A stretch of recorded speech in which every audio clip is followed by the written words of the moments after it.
Мухар олгой ба хараалын хар хүч.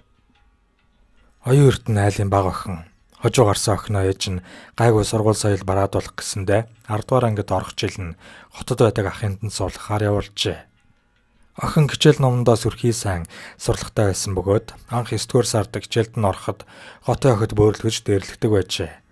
Гэвч оюун эрдэнэ ээжийнхээ захаасыг үлэн мартан эднэр яач ч байсан нэгэн жил тэсээд хүссэн сургуультай ороод явах юм чинь хэмээн өөрийгөө тайлгаруулна. Ангийнх нь охид дээрлэхэх тусам тэрээр хичээлдээ улам шамдаж хажуугаар нь урлаг соёл спорт наадамдч дараалсан амжилт гаргасаар байлаа.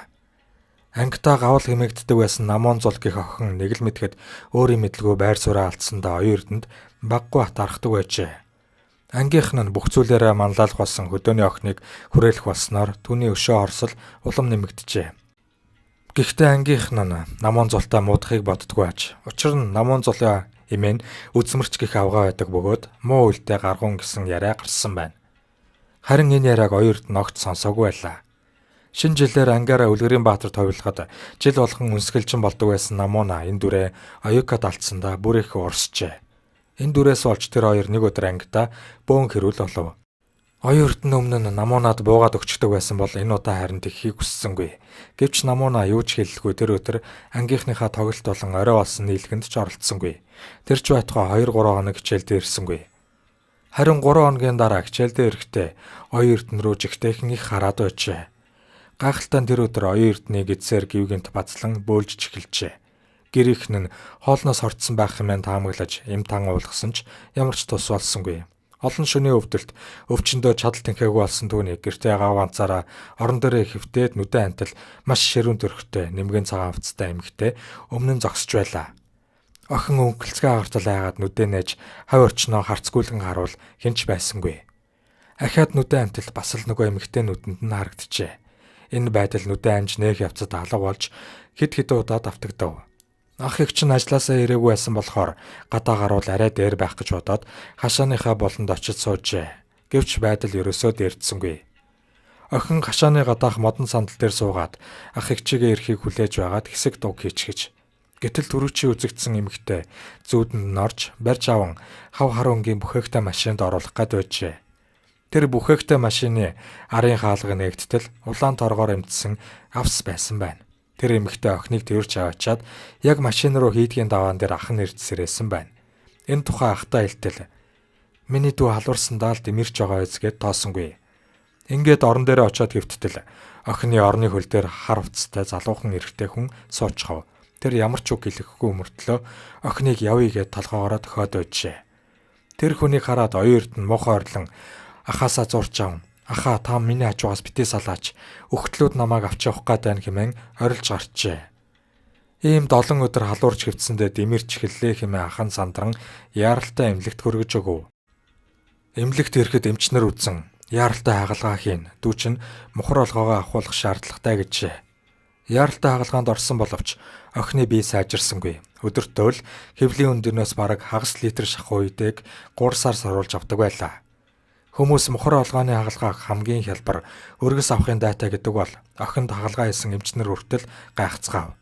Сүүлдээ ч оюука өхөлтэйгээ эвлэрч өөрийнхөө сэтгэл зүйг бэлдэж эхэлжээ.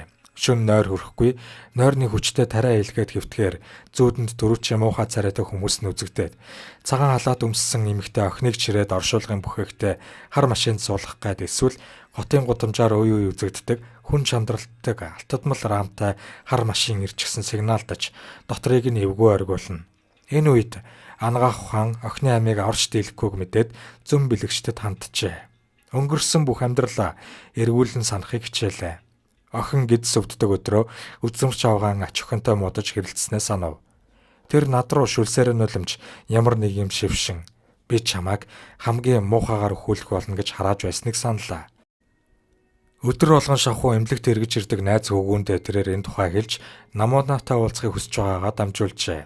Гэтэл тэр охин чамайг өхүүлж байж санаа минь амарна гэж хэллээ хэмээсээр найз хөвгүүн нь оройхон гэрд толгоогоо дайлгасаар ирсэн аж.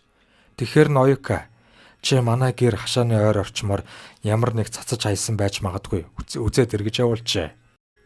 Маргааш өглөө найз хөвгүүн Танаа байшингийн довжоон дороос жижигхэн хүүхэлтэй оллоо гэсээр халааснасаа хүүхэлтэй гаргаж өгсөн аж. Өнөөх хүүхэлтэнд хувцас өмсгөөд цээжин дээр нь оюун эрдэнэ гэж бичээд 9 ширхэг зүгээр хатгаад тавьсан байв.